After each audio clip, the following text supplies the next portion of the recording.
Good evening, everybody. It's time for another live stream. It's Friday night here in Zhongshan, China. It's almost 11 p.m.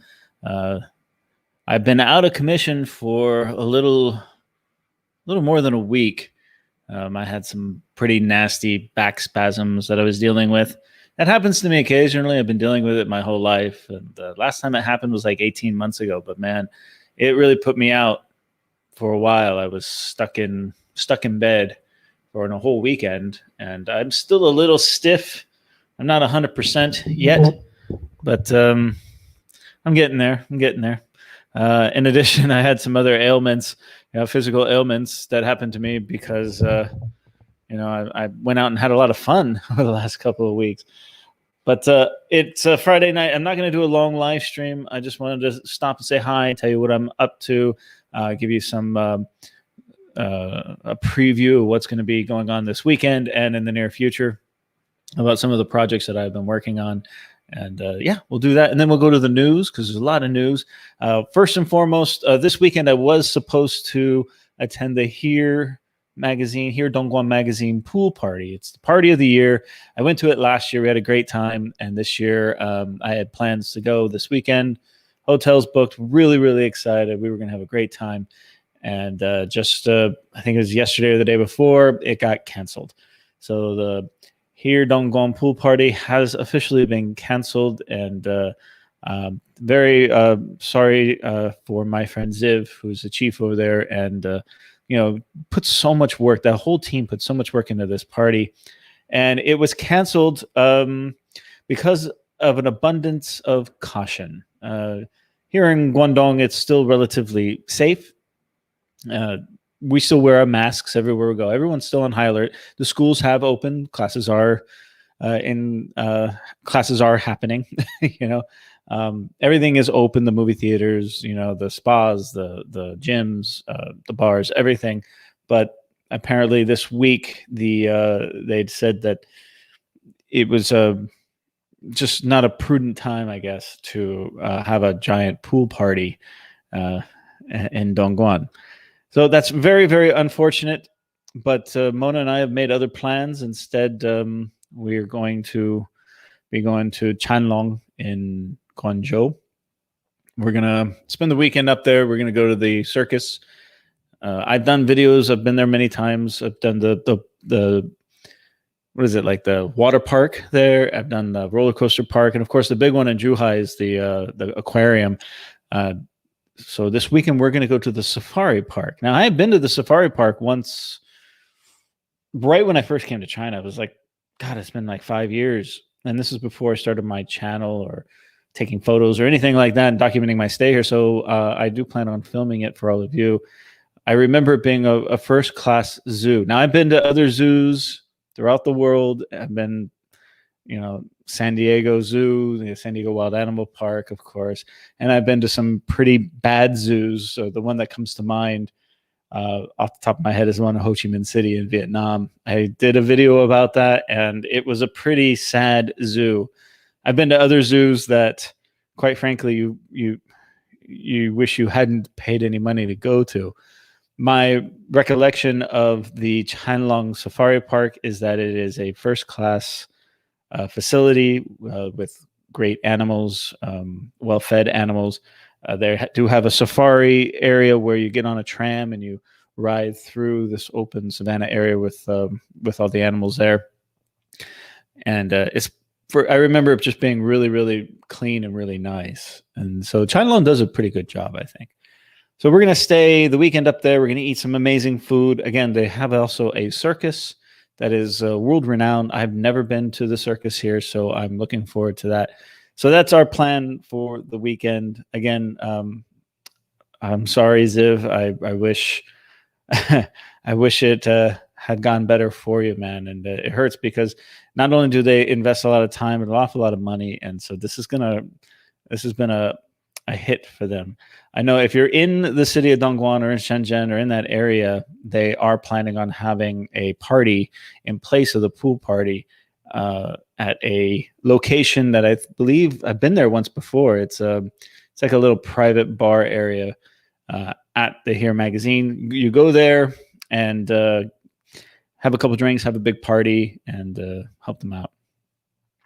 So that being said, that's what I've been doing. Again, I'm not going to do a long live stream because my back is still a little stiff, and I've got a weekend ahead of me. So we'll go from there. I want to share with you some photos about some things that projects I've been working on. And I think if you're out there, say hello, tell me where you're at, and have a conversation with me, guys. So let's see here. Start with this. Okay. So you guys know I'm a big baseball fan. This is a project that I worked on a little bit. I actually got beat up quite a bit working on this. This is the Pandas. Shar. Shar is in the San Francisco Bay. Great. Great name, Shar. I got a lot of a dear cousin of mine who passed away a few years ago named Shar. So thanks for joining me, Shar.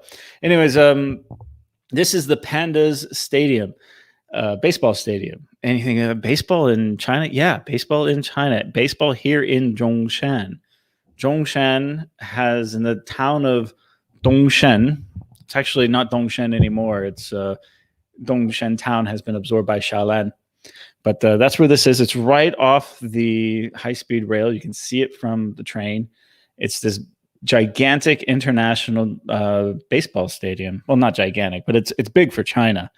But it's all to international standards. Even the dimensions of the field are in feet. They're not in meters. So the story is baseball was introduced to China well over 100 years ago. But in the early 1940s, there was a gentleman, I can't remember his name, Fu Chu, I think his name was. He came back and established the Pandas here in his hometown of Zhongshan. So that's why Zhongshan has a kind of a baseball town. It's also one of the few towns in China that Major League Baseball actually supports and funds some youth programs. And so there's a partnership there. And, you know, most people in this city don't know about Zhongshan baseball. I mean, it's not well known at all, even though, you know, Dongshan, it's so huge there. In fact, there are over 20 teams in the town of Dongshan, mostly middle school, primary school, and senior high school teams. But it's also the China's national team training center is located here as well. This stadium was built a few years ago, and it's a beautiful, beautiful stadium. I got a full tour. I got full access to the field and to the VIP boxes and everything. The clubhouse and the dugouts are first class. They play slow pitch and fast pitch softball here as well. They have international tournaments, the Asian Games, women's softball championships for Asia are played in this stadium, and they're going to continue to develop this part of the town and support it. Now, I got to go out there for the day and play with some of these guys. This is one of the coaches there, and some of the other people hitting off the tee. I hit off the tee as well. It's been a long time since I swung a bat on the field itself, and it was great. By the way, they are planning. I mean, you can see this stadium. The seating capacity is not very high. There's a youth field on the other side where I went and saw the kids play. I got a photo of that somewhere, I think. Yeah, here you go. So I went and saw the kids play at the youth field just across the street. And these kids were great. They were really, really good. They're about middle school age, I guess. And I was super impressed. I sat there, I watched the game. I was enthralled with the game. I was keeping score, you know, I was cheering them on. It was, these kids are really good.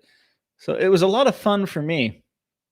And then in addition, here's another, you know, these guys got some talent. These kids have some talent. Apparently some of these kids go on and play semi-professional ball in other Asian countries, in Japan, Korea, and in the United States as well.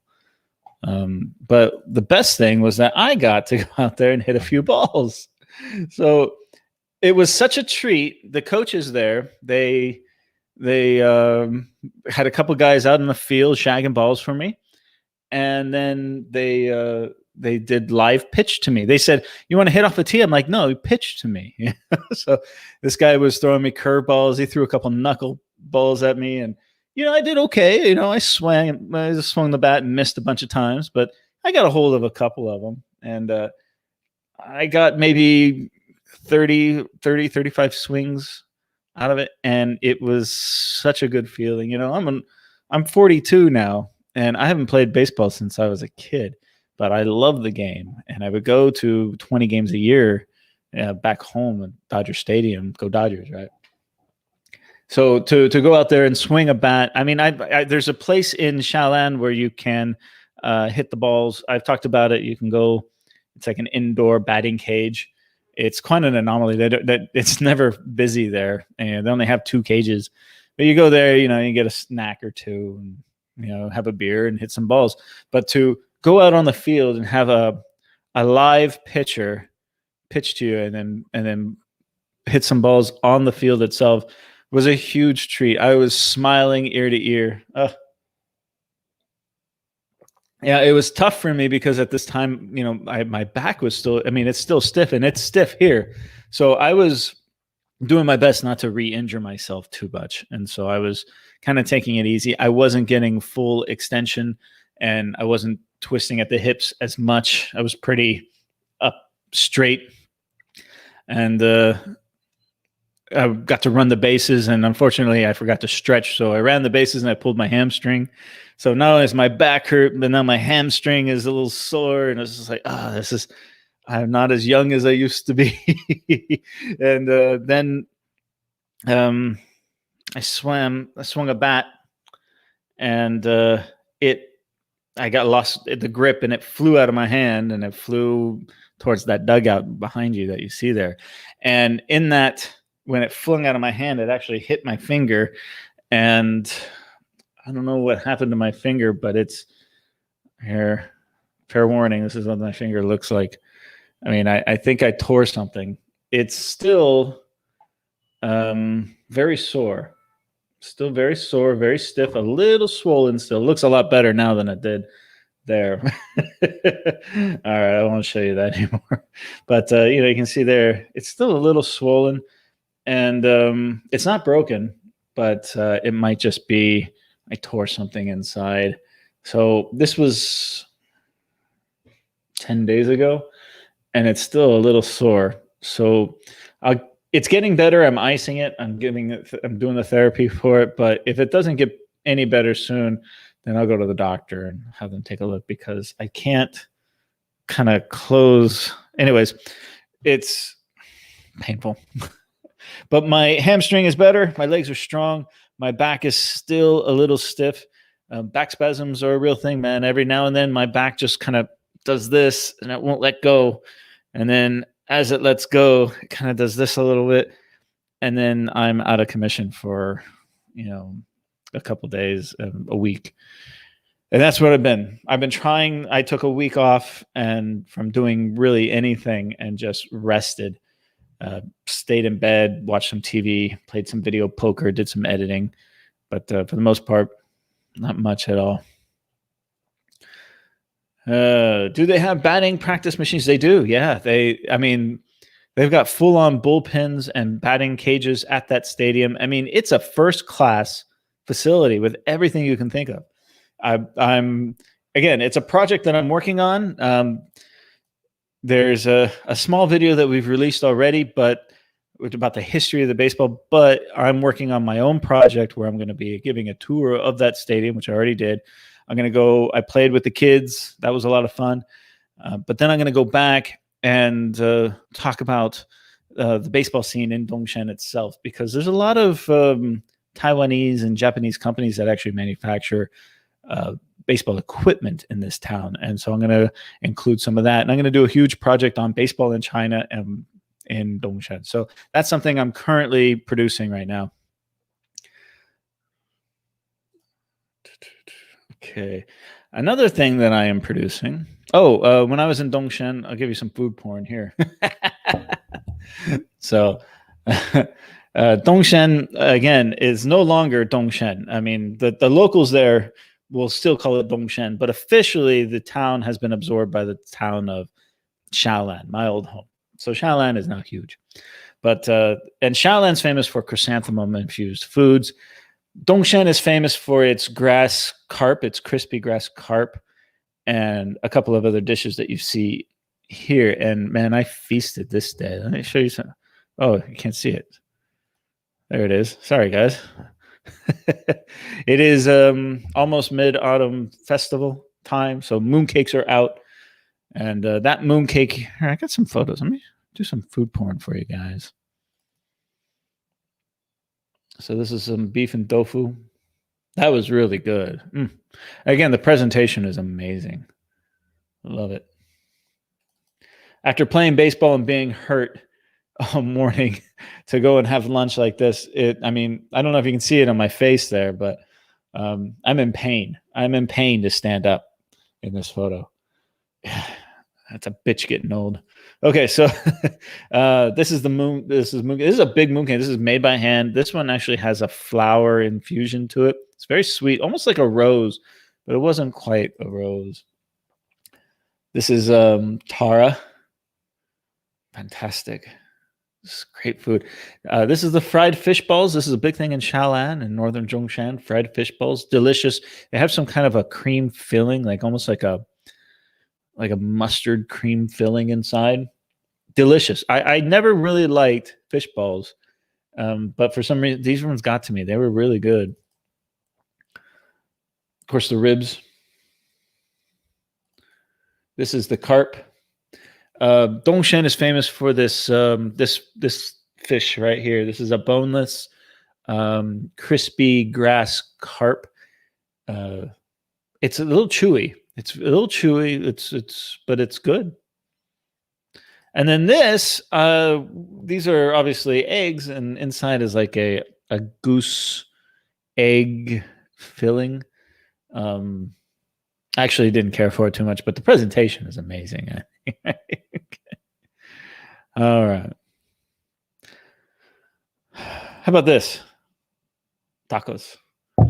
You know, taco, what do you call it? Not Taco Tuesday. Cinco de Mayo. Cinco de Mayo was a big thing this year in Zhongshan, and a lot of the restaurants, including the Chinese restaurants, had some kind of Mexican dishes, mostly quesadillas and tacos. But a lot of the restaurants have been keeping the tacos on the menu. So even today, we can go out and get tacos. We don't have to wait for May. It doesn't have to be a Taco Tuesday. A lot of these restaurants are still serving the tacos. And I'm telling you, I think the Taco Bell in Shenzhen closed, but I'm telling you, tacos, the Chinese are starting to get a taste for Mexican food. And that's a great thing, of course, because I love Mexican food, right? Okay, the restaurant that we are going to go to tomorrow night is like a Greek restaurant in Panyu, near the Xiaolan Resort. The menu looks. I don't have pictures of the menu, but it does look amazing, and I cannot wait. The other thing, we're going to be staying. This Mona and I, we're going to be staying at the Qianlong Safari Park Hotel, which is the oldest hotel in the resort, but it's the less kid cartoony hotel. It looks like it's more like a safari hotel. It looks a little more adult, but they have a couple swimming pools. It's 1,500 rooms. I mean, it's huge. And that's not even the biggest hotel in Guangdong. The biggest hotel in Guangdong is actually one of the largest ones in China, and that's down in Zhuhai, the Zhuhai Qianlong Resort. I do plan on staying at the Zhuhai Qianlong Resort very, very soon. And I want to do it before the summer truly ends and the swimming pool remains open, because it is one of the largest hotels in the world. And I can't wait to check that one out. But this one we're going to this weekend looks pretty dope. And what I'm really looking forward to, besides the food, is the jacuzzi. You know, in the West, when you go to a hotel in like America or something, most hotels that have a swimming pool will have a hot tub or a jacuzzi, right? It's just a thing. Here, it's not a thing. It's actually very rare. You know, you can go to a hot springs and sit in the hot springs, but to go to a tower hotel, a business, even a 5-star hotel, very rarely do they have a hot tub. They sometimes will have a hot tub in the spa, for the men and one for the women. And the last one I went to was at the Four Seasons in Shenzhen, and they had one in the men's spa, but it was too damn hot. And every other time I try to get into one of these, they're either too cold, they're not working, or they just don't have them. Here they had them. Here, this Xiaolan, they have it. So I'm going to rest my aching old ass in that hot tub. So Shar's out there. We got a bunch of people joining us. Tell me where you're coming from. I love the internet. I love talking to the guests. So chat with me up if you have any questions. I want to know where you guys are coming from. I'd love for you to share it with me. It's now 11:11 p.m. in Zhongshan. Okay. So the title of this live stream is that live streaming is huge business. And this is another project that I have started to work on. I just started it. It'll be another couple of weeks before it's completed. This photo is actually taken in Guangdong, which is the lighting capital of the world. I'm just finishing up a massive video project for my channel that's going to be coming out this month. No one's going to watch it. I mean, I know what you guys like. I know what you guys like to watch. But, hopefully you guys will enjoy this one because I've been putting a lot of work, multiple trips out to Guangdong and different factories, different lighting showrooms. Guangdong is the lighting capital of the world. I've done videos there before. I think it's a fascinating place and it deserves more recognition. But this time I got a lot of VIP treatment, not just at the factories, but at the design centers, and getting, access to the money rooms, if you will, in these design studios where normally they have strict rules about photography. And I got maybe 4 or 5 studios that opened their doors to me and let me film them. The latest technology, the latest designs. It's insane. This particular picture, this was taken, I think, yesterday. Yeah, yesterday. I was at the Liha Plaza in Guangdong. It's a complex that's 1.6 million square meters. It has a capacity of 2,000 different lighting showroom vendors. They're not at full capacity yet, but it's 12. It's a mall that's 12 stories high. It's so big. They have like Zone A, Zone B, Zone C, Courtyard 3, and they've got like a little electric carts taking you everywhere. That's how big this place is. And it's got the Westin Hotel there. It's got a Hilton there. It's got its own train station for the high-speed rail. I mean, it's so big. It's hard to convey the sheer size of this in a video. And that's what I'm trying to do. Not just to show off the latest designs, because I'm a big design guy, but also just to show the sheer scale of it all. I mean, it's going to be very, very impressive.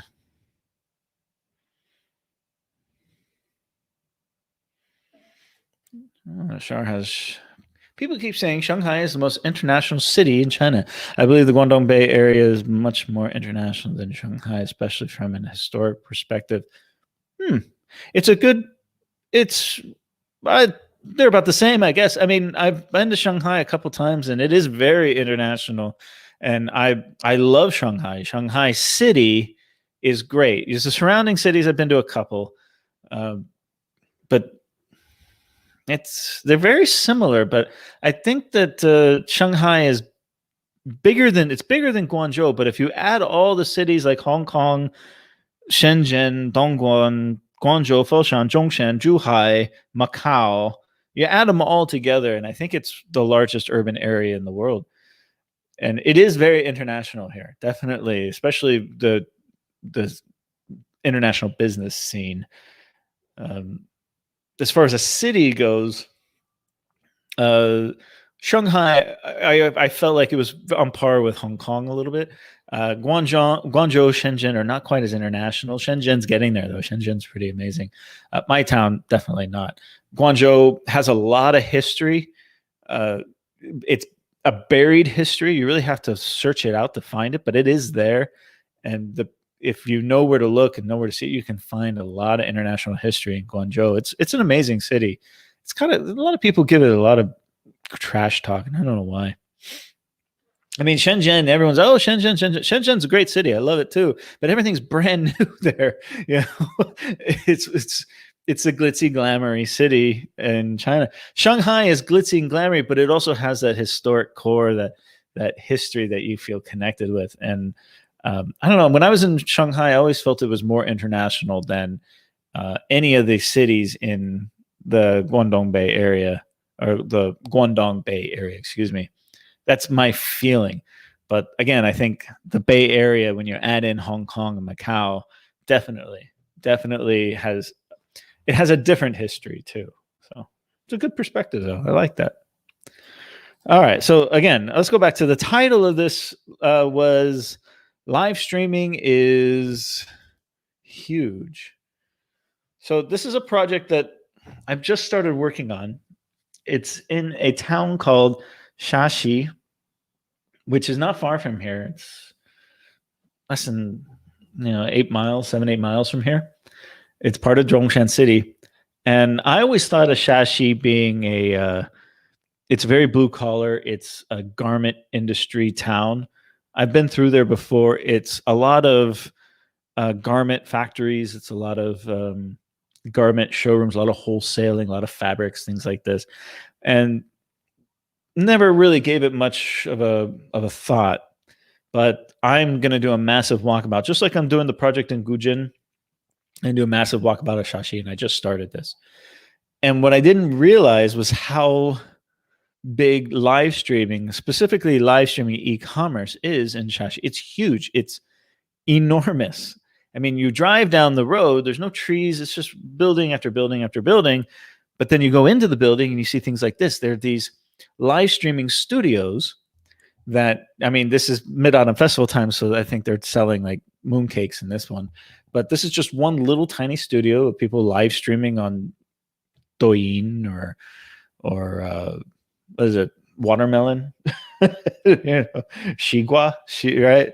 A couple of other live streaming areas, and they're live streaming for hours and hours and hours. Now, I got a chance to meet this guy. Now, this guy, I didn't know who he was because I don't follow live streams. I don't even shop online really. But apparently, this dude is he's the boss of he's the president and owner of one of the largest clothing manufacturers here in town.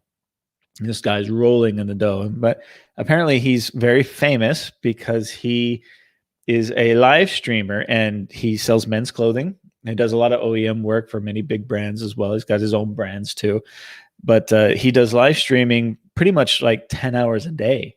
So this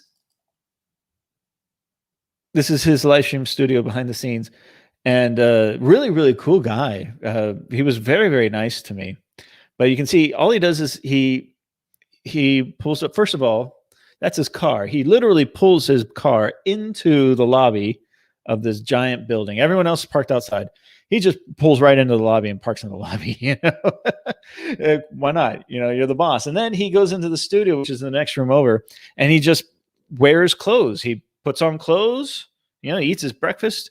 He gets tired. There's a little bed, you know, to the side where he takes a nap. And he's got 2 or 3 other people there that are doing all the talking because he just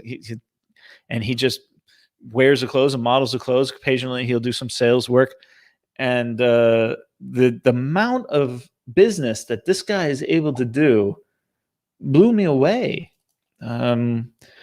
So you see these giant people. They've got like 8 people flanking this giant desk on each side. One side is doing sales. The other side is doing everything to keep the live stream going. And I got there. I was watching them do this thing, and it just goes and goes and goes. And this is not everything. There's another room on the other side of the building with a team of like 12 or 15 people who are just doing after sales service. And they've got a giant screen with his live stream going. And to give you an idea, he's got like, I don't know, a couple million subscribers in Douyin. But when I was there, this was 10 o'clock in the morning. Over 700,000 people were watching him live. 700,000 were live at that time. And he said it was a slow day. He says a good day he'll have over 4 million people watching him and selling. He'll sell the day before I was there. He said he sold, I think it was 3 million renminbi worth of clothes in one day. And that was a slow day. So it give you an idea of the sheer scale of this. It's all men's clothing, and he's got a screen. I don't know if you can see that little blue screen in the back there, with all the stats. And so we're going through the stats. He's telling me, this stat is this. He's got a click-through rate of like 16%. To give you perspective, my click-through rate is like 4. His is 16%. The vast majority of the people watching him are in Guangdong and also in the Shanghai area. And something like 70% are men aged 31 to 40. That is the demographic. First of all, it's men because he sells men's clothing. Aged 31 to 40. And he's selling on a slow day, 3 million renminbi, a little less than $500,000 worth of clothes just from live streaming. That doesn't include his regular sales, his OEM work, his brand retail sales, because he's got a mall next door, just from online. I mean, that's how big this guy's like the biggest deal in Shaanxi, apparently. And he's just one of many, because a lot of people are doing this. So I'm doing a project and a story, not just on Shaanxi and the garment industry there. And I did go into his factory. His factory was very impressive. It really was. Everyone was super nice. Afterwards, he gave me his book, and he gave me this very nice cigar, because that's the other thing. He's always smoking a cigar, this guy. And I was super impressed. So the next project that I'm currently starting out on, I did a little bit of work there. I got to go back and continue some of the work, will be with Shaanxi and the live streaming industry and how gigantic it is. I mean, right now, what do I got? Like 16 people watching me, and I'm very happy to have you 16 people join me. That's good news for me. This dude gets 700,000 people, and that's a slow moment for him. Wow. All right. So those are some projects that are coming up soon. Watching from Ireland. Thanks, everybody. Ireland. Love Ireland. I am also Irish. Char says, do you still remember the shopping TV channel in the USA? These live stream takes it to another level. Retail will never be the same again. Yeah, those live streaming shows, Bill Burr had a great thing about it. He's like, oh, we're selling a quarter. We got these mint quarters, in a box, packaged, and they can be yours. These quarters never been touched by human hands. They can be yours for $20. $20, $19.99. Get them while they last. We only got 20 left. It's an amazing deal. These quarters, 25-cent pieces for $19.99. Oh, we're going to add another quarter. We're going to give you a second quarter for free. I can't believe it. That's a 50-cent value for only $19.99. Get away.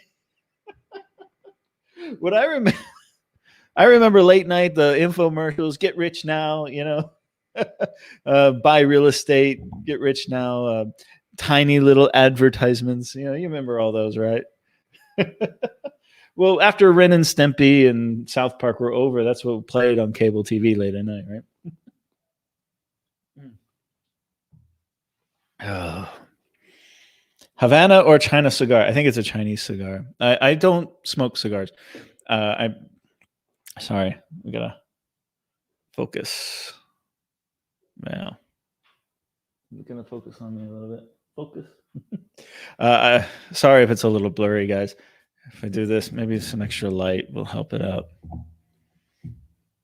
That's the thing. I don't think there's enough light in here to focus it. When I do this during the day, it's much better. So anyway, it's not gonna be a long one. Again, I don't smoke cigars. I have it.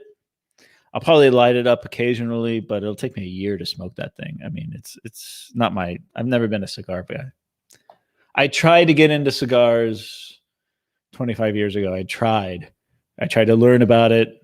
I thought that they were kind of classy. So I was like, I got to learn about this stuff. And it just didn't take. It never took. Probably a good thing, right? It's apparently a very expensive habit.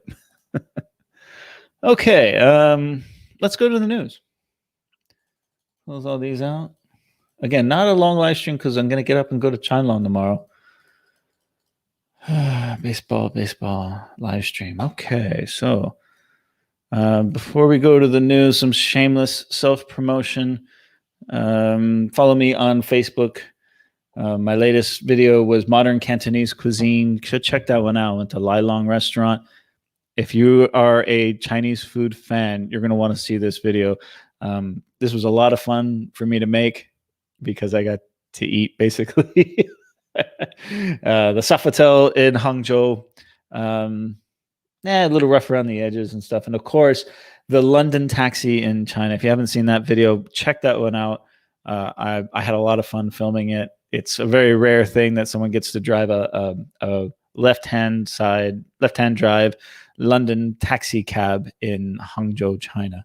So great. Follow me on Facebook and you'll see photos of upcoming projects that I'm working on. I get a little sneak peek.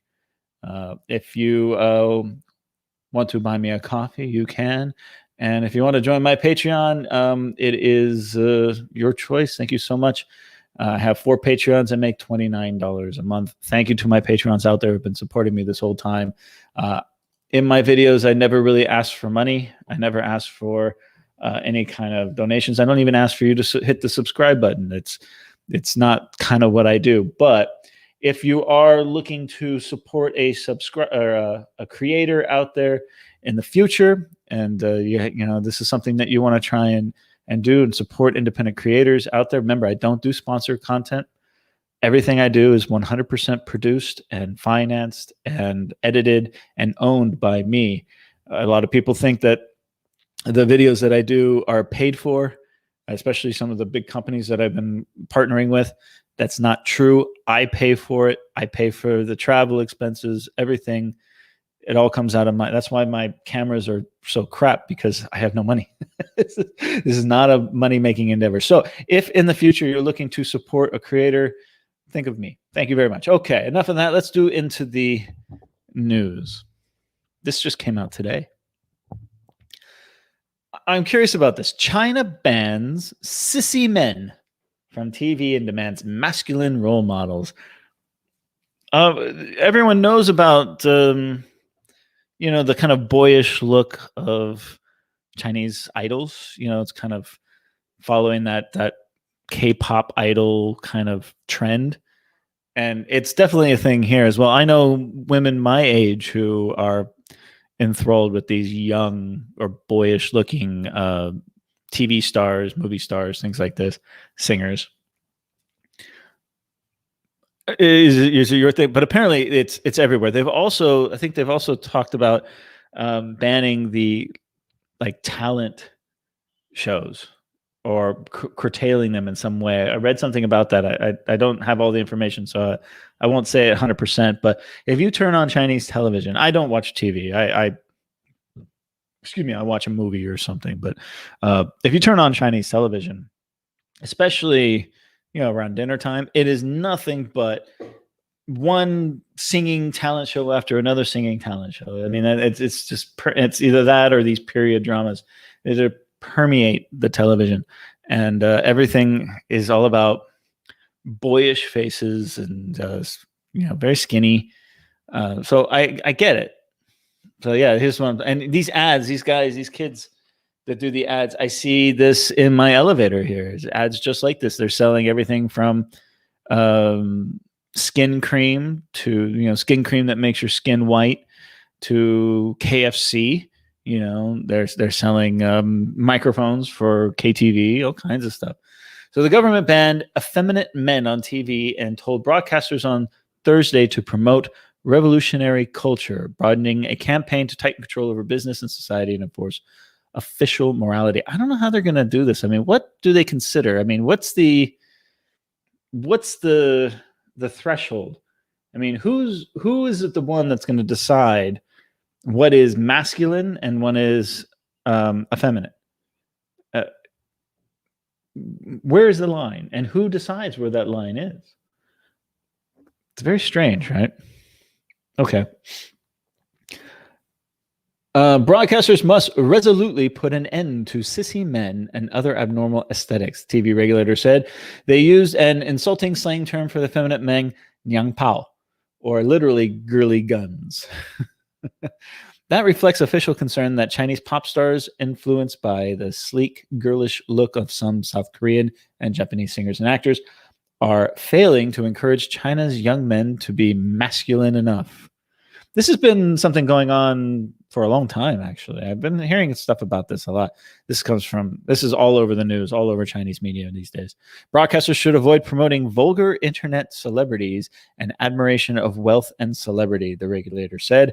Instead, programs should vigorously promote excellent Chinese traditional culture, revolutionary culture, and advanced socialist culture. So we're going to be seeing a change in the entertainment, maybe. I mean, they've talked about doing this a lot in the past. Ever since I came to China more than almost 6 years ago, I've been hearing about this a lot. So it'll make it into the news, but the market will determine what the market determines. And this is what the market wants. And this is what I'm sure there'll be a blip, but talk to me in a year. Let's see if it's still a thing, if it has changed at all. Because again, I don't know how you're going to enforce this. Yeah. Okay. Next, Zhuhai to hold the International Air Show on September 28th. Now, I bring this up. The International Air Show in China happens every 2 years. And I remember the first time it happened, I naively thought I could just go down there and get a ticket and go to the air show. So I went down to Zhuhai, checked into a hotel. I'm like, okay, I want to go out to the airport. I want to get a ticket. Where do I buy the ticket? And nobody could give me a ticket because you can't get a ticket. So I'm doing some behind the scenes work, trying to pull some strings to get me access to the air show and film it. I don't think I'm going to get an opportunity this time. This is the 13th one. Again, more than 700 different companies from 40 countries, including the United States, all participate in this. It's a huge event in Zhuhai. It's right next to the Zhuhai airport. They've got a huge conference runway, all kinds of stuff. And yeah, it's a big deal. And I'd love to have the opportunity to go down there and film it. I don't think I'm going to get a chance this year. I don't think I have enough guanxi for that this time, but I am still pursuing it. This starts September 28th, goes to October 3rd. I would love to be able to get in there and film it and share it with all of you. We'll see. It's not looking good. It's not looking good. So let's see if I can get it. Oh, let's see. Heinrich, thank you very much, sir, for the super sticker. I do appreciate it. Thumbs up, man. You just bought me my my bourbon for today. Bourbon and Coke tonight. I do appreciate that, man. Thank you. Where are you coming from, man? It's one thing, if you're gonna give me a super chat, please, by all means, ask me a question, engage with me. If you just want to give me money for being awesome, thank you so much. That's really cool. But yeah, I'd love to engage with you a little bit, man. J20 and the C9, yeah, they're going to be on display there. They definitely will. I would love to, again, go film it. And it's more than just the planes. They have acrobatic shows, just like an air show is in the West. I mean, I grew up next to El Toro Marine Base in Irvine, and we would just go down there and every year to the air show, and it was this huge air show. It was free to get in, and you go buy a couple T-shirts and eat a hot dog and watch the show. Of course, when I was in the service, we tried having an air show at Ellsworth, and it was a great air show in South Dakota, and we had the Thunderbirds that came to the air show, but it was overcast, and so the Thunderbirds couldn't fly. It was really, really upsetting. But the static displays, the ground displays were great. So, living in Ireland, another Ireland guy. Very good. Go Irish. Thank you again for your support. I do appreciate it a lot. Okay. Finally, they've announced the opening of the Universal Beijing Resort, the largest theme park in the world. I'm very excited for this, obviously.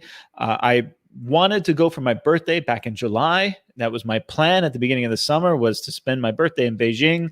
And part of that was to go to this. They didn't open because of the outbreak that they had, which is pretty much under control. I mean, this weekend they are announcing a lot of the restrictions are going to be lifted tomorrow. A lot of the travel, restrictions and things. So I really wanted to go to this, and they finally announced when it's going to open, and it's going to open, I think, next month. Yeah. The anticipation is finally over. Universal Beijing Resort has announced an official grand opening date. The resort will open to the public on Monday, September 20th.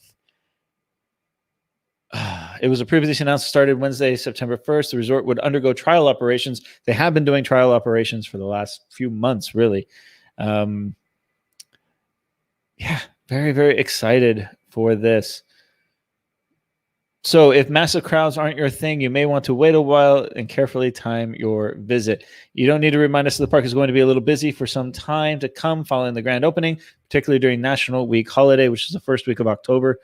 Normally, September is the best time to travel in China because all the kids are back at school. It's still technically summertime, so a lot of the resorts and the tourist attractions are still open and ramped up for summer. They're starting to bucker it down a little bit and towards the end of September, but this is usually the best time to travel. And I've canceled all my travel. I had an opportunity to go to Chengdu this week, to go to the auto show in Chengdu, and I elected not to at the last minute. I was just going to go out there for a day, and I decided that because of my back is still recovering, that it was just best for me to not push it, to stay here in Zhongshan and continue to rest. So I didn't go.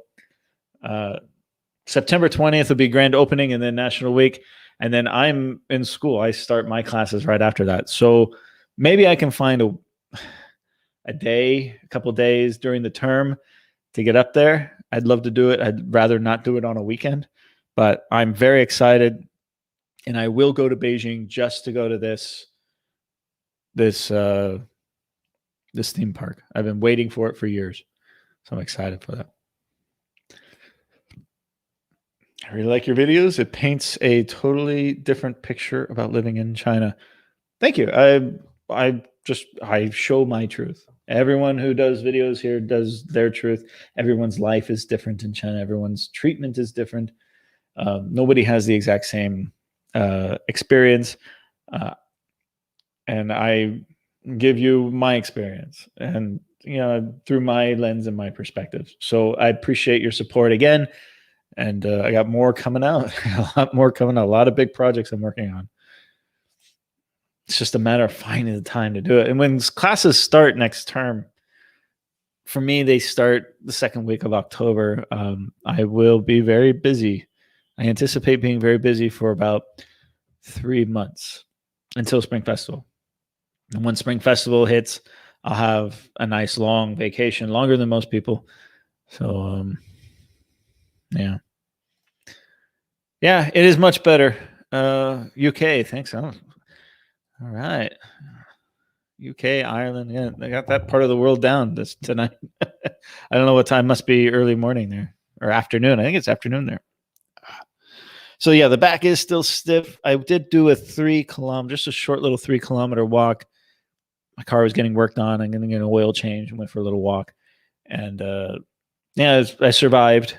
It was a little discomfort towards the end, but 3 kilometers, that's not a long walk. But that was earlier this week. So little by little, again, tomorrow we're going to Chanlong, but we're not going to go do the safari park until Sunday. So I'm going to go up there. We're going to have a nice restful day. We're going to do a little swimming, maybe hit a couple golf balls, go eat some delicious food, have a lot of rest.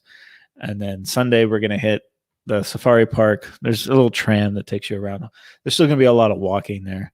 So we'll see how my back fares that way. I am still in recovery from the spasm attack that I had 2 weeks ago, but I am much better. I mean, I'm not taking the pain medicine. I don't have the pads on my back anymore. It's now just time and patience. Time and patience. Okay, next thing, we got an interior that I wanted to show you. Look at this, like a Jackson Pollock mixed with a wood. I love this interior. I want to say it's masculine because it just feels rugged and masculine. I love the walls. I love the light fixtures. I even love this ugly plant on the table. So I wanted to share this with you because I thought it was pretty good. Yeah. It's obviously a very large apartment. It's got some pretty good stuff here. This mixture of ultra modern metals with natural woods is a mixture that I really, really love. Jackson Pollock's not my thing so much, but I do think it's better than a lot of, ultra modernism artwork. But this mix of brushed aluminums, brushed gold, brushed brass with concrete and natural materials is definitely my kind of thing. So there's the living room. Kind of a conversation pit. This avocado colored chairs. Not too bad. So like a subdued color in there. Golf and spines. Well, we're not going to play golf. They have like a driving range. They have a bowling alley. We'll see how I fare. We'll see. I mean, I can walk around just fine. I mean, it's fine. When I wake up in the morning, I'm okay. It's just after a long day of doing my thing, it can get a little discomfort. I'm not 100% yet. I'm about 75%. So we'll play it by ear. Okay.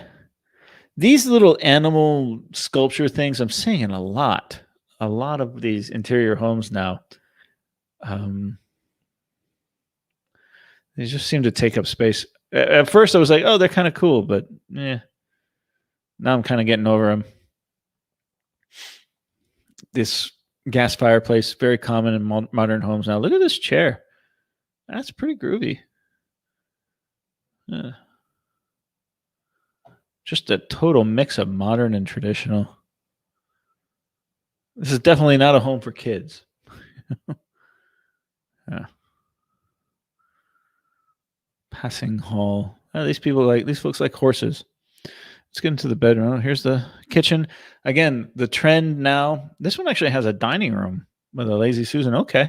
I like the dining room, the chairs, the dark wood contrast with the floors, and the cabinetry is really great. But again, this is the trend, this open kitchen trend I'm seeing now in a lot of homes here is you have this island with a bar, but the bar itself actually is the dining table.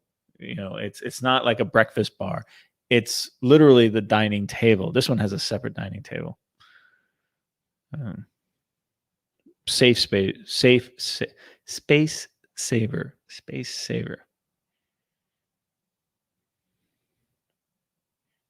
Okay, I dig this, but there's cheap little wheels. Okay, there's an office. Nice office. Again, throw blankets. Stagers for these photographers always want to put a throw blanket, and the pillows are always messed up. I don't know why they do that. But a nice office. I really dig the office. That's great. Odd. Very strange. And this is another thing, and I don't know why they're doing this. I see this a lot, and I've been seeing it in a lot of 5-star hotels where they have the artwork, and the artwork is not hung. It's literally just leaning up against the wall. And they're doing this on purpose, like a trend. And I don't understand why they do it. Again, I've seen it in 5-star hotels. I've seen 5-star that the Four Seasons, they had a giant mirror that was not hung, but leaning against the wall. It wasn't hung on the wall. It wasn't hanging from the ceiling. It was just leaning. And I went and I tried to pick it up, and it was like fixed in place. It was like glued in this leaning position against the wall. Like it was meant to be there. Don't move it. And it just feels like it's incomplete. It feels like, okay, I'm back in college. I just bought a mirror from Walmart, like a little vertical mirror, and I leaned it against the door because I'm too lazy to actually mount it. It's what it feels like. Trends. Great kitchen or a great bathroom. It's a little it's very minimalistic, but I guarantee you when someone lives there, it's not going to look like that. It's going to be a lot busier than that. I love this. That's a great little stool. Okay. Very cool. All right. Enough of that. I got some news for Tim Hortons. Tim Hortons has not been a thing in Guangdong. I was so excited when I saw Tim Hortons in Zhengzhou, in Henan when I was there. I stayed at the Marriott. There's a video of on my channel about me staying at the Big Corn, which is the iconic JW Marriott there. And at the bottom, they had a Tim Hortons, and I was so excited that I literally just got 2 donuts and a coffee, and I took pictures and sent it all to my Canadian friends and said, "Look what I got! Ha ha ha!" Right now, Tim Hortons is opening up. I saw it at the airport in Hangzhou. I got some more donuts, and now they're coming to Shenzhen. And this is a different one. This is an interesting one, partnering with Tencent. An unlikely duo or a perfect match. Canadian coffee chain Tim Hortons has partnered with Chinese internet giant Tencent to open a new type of social gaming space in Nanshan district. This is in the eastern part of Shenzhen. Summarized that the aim is to build offline experiences with social elements for esports fans. Okay, so it's combining like internet cafe gaming center with Tim Hortons coffee buff.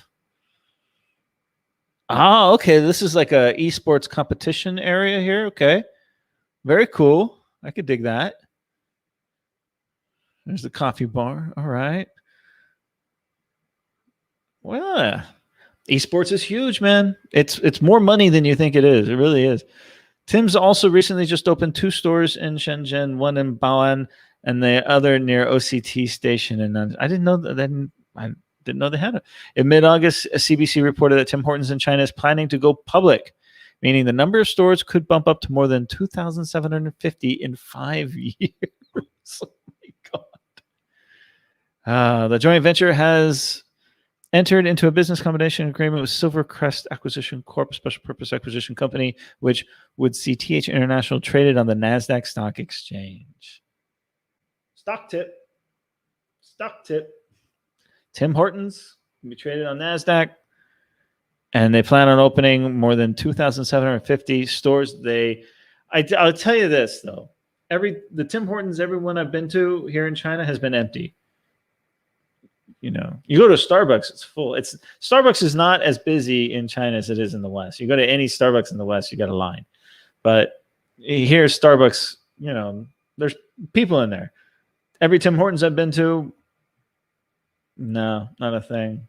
The Tim Hortons that I went to at Alibaba in Hangzhou, not a thing. There's no one there. It could have been just the time of day that I was there, but yeah, every Tim Hortons I've seen has been empty. They want to expand on it. Gene's on. Gene, I've been loving your stuff lately, man. I really have. Wu Jiao did a video from Tim Hortons in Shenzhen a few weeks ago. Okay, cool. He said the donuts tasted stale. Yeah, but they were sweet. They were super sweet. The chocolate, I mean, it was like a taste of home having super sweet donuts. Even if I got donuts at like Sam's Club or Metro, they just don't have the same sweetness that they did at Tim Hortons. And yeah, probably a little stale. It's unfortunate. China to issue digital driver's licenses nationwide. I'm actually interested in what you all think about this. I think it's a good idea, especially in China. Everything else is digital. You know, I keep my driver's license in my car. I don't carry it around. It's not really a form of ID that we use here. But yeah, I kind of like this. You know, following China's push for it, it just makes sense. To me, it makes sense. Following China's push for a digital currency, the country plans to roll out digital driver's licenses nationwide by 2022. Okay. So the test pilot was in Tianjin, Chengdu, and Suzhou in June.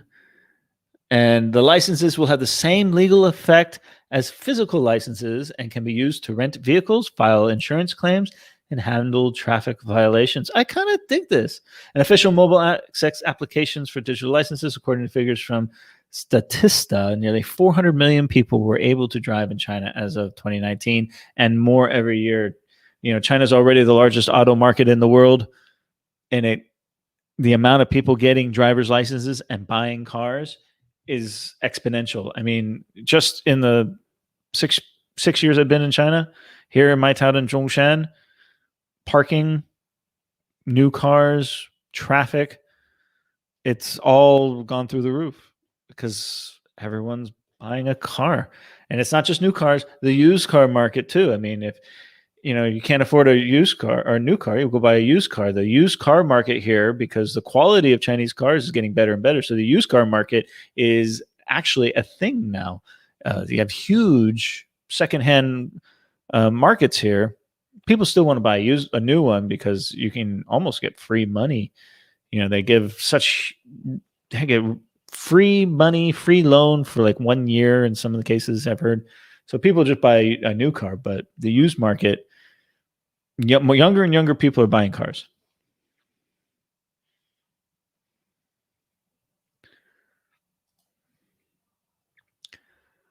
I was about to mention about the too sweet thing. Chinese don't like things. That is very, very true, Shar. And of course, I didn't realize that when I first came here. I thought, uh, because we have Chinese bakeries back home, and you get sweet things there, but it's not the same. I mean, you get a cheesecake here, and it's bland compared to cheesecake back home. I think people's head would explode if they realized how sweet the cheesecake is back in America, right? And for me too. I mean, I'm a sugar buff. I love sugar. I have a sweet tooth, like you wouldn't believe. I'm always chomping on some kind of sugar. But when I went back home and I went into the candy aisle to get some of my favorite snacks, I couldn't eat it. It was just too sweet. An Otter Pop. I remember I got like some frozen Otter Pops, and they were just too sweet for me because my palate has changed in the time I've been here. I refuse to drive in China. It's super easy and cheap to take public transit. Owning a car is a burden in China. It depends on where you are. If you're in a big city, focus.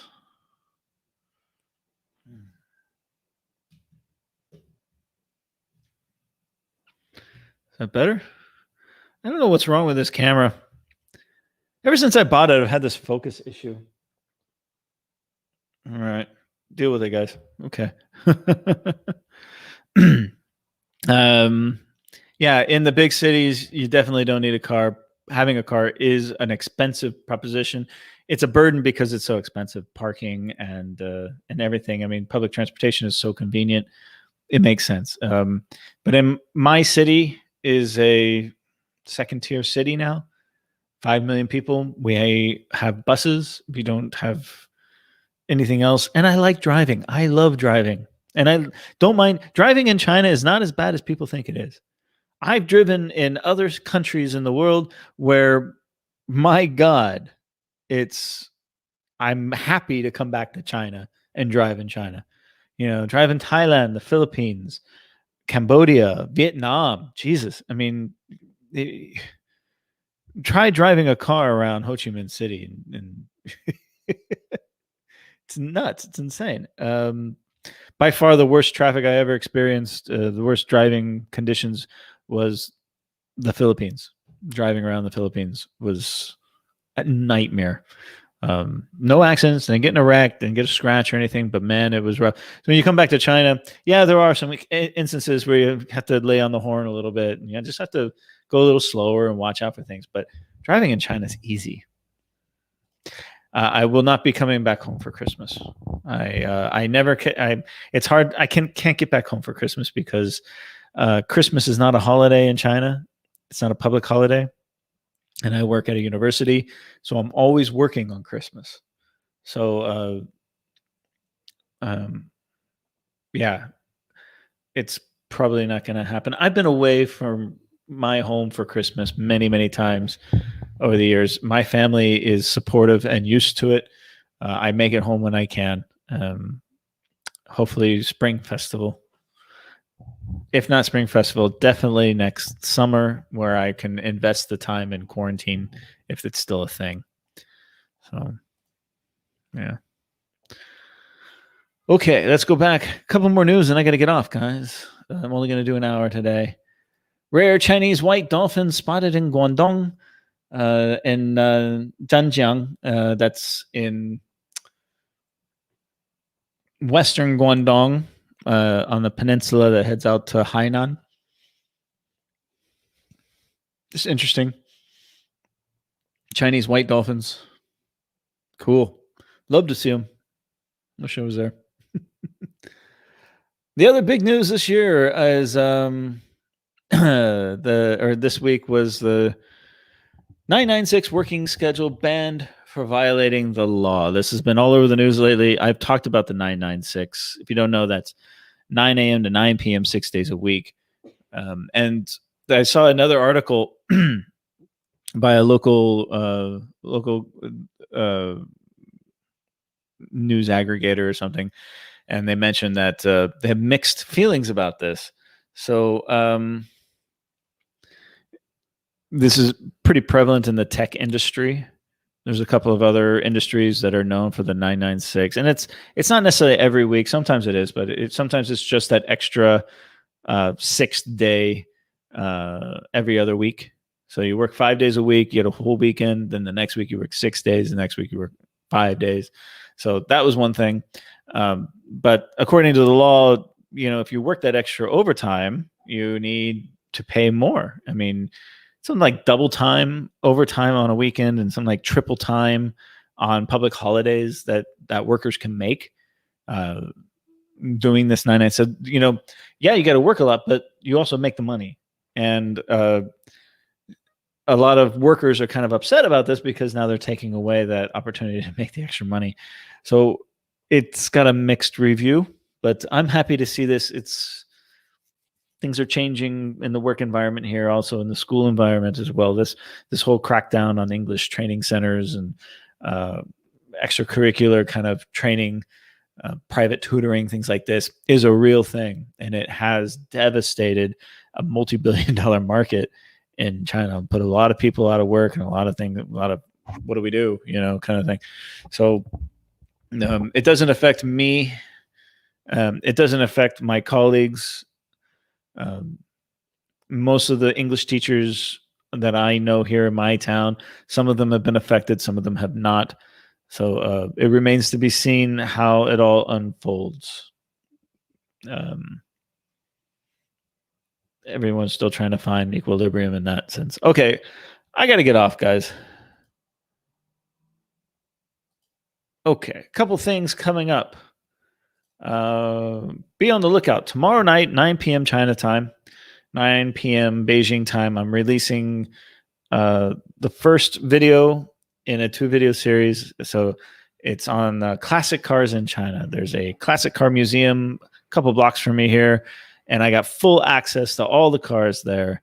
And it's a fascinating place. I didn't film the whole thing. I'm not sharing the whole thing because I want you guys to come and check it out if you're ever in Zhongshan. But it's going to be really, really cool. I did a lot of research. I don't know everything about these cars, but it was great to just poke around and, especially the Hongqi, and they got the Toyota Serra. They had an old Firebird there. They got a Packard, a Studebaker, a couple of Ford Model Ts. They got a really cool Triumph. They got a Maserati, Shamal there. I mean, great stuff. So part 1 will be released tomorrow night at 9 p.m. Part 2 on Sunday night at 9 p.m. Beijing time. Beijing time is 12 hours ahead of New York Eastern Standard Time. So work it out there. Hit the bell. In addition to that, I got my walkabout of Hangzhou. I've got a great kind of car spotting video that I did with Fernando, and I did another kind of I visited the Geely Auto headquarters in Hangzhou too, and got to walk around the parking lot and talk cars and stuff. That was a lot of fun. Then, of course, the Gujin lighting project is almost completed. It's a huge project. I've put so many hours into this one, and I know nobody's going to watch it, but I don't care because it is, this whole thing is like a labor of love. I really enjoy producing these videos and putting these projects together. And the more I do it, the more complex they become. And the more opportunities I'm being given to film this and film that, the more access I'm being given. It's production value. It's fantastic. So I hope it continues to grow. In addition, the baseball video, which I will finish filming this month. I got to go back to the stadium and film a couple of games, as well as some of the manufacturers of it. And then the Shashi live streaming, which I've just started. So those are coming up, as well as Chanlong. I'll be filming at Chanlong this weekend. So thank you. Love you. Miss you guys very much. I need to call you guys and tell you what's going on. So a lot of big things happening, and I hope to maybe call you tomorrow morning when I'm on the road. I'll give you a good call. I'll give you a call and chat and catch up with y'all. Okay. That's it. Thank you all very much. We'll see you on the flip side. Thanks for the super chats. And as always, thank you for watching and supporting my creative endeavors. Appreciate it. Bye.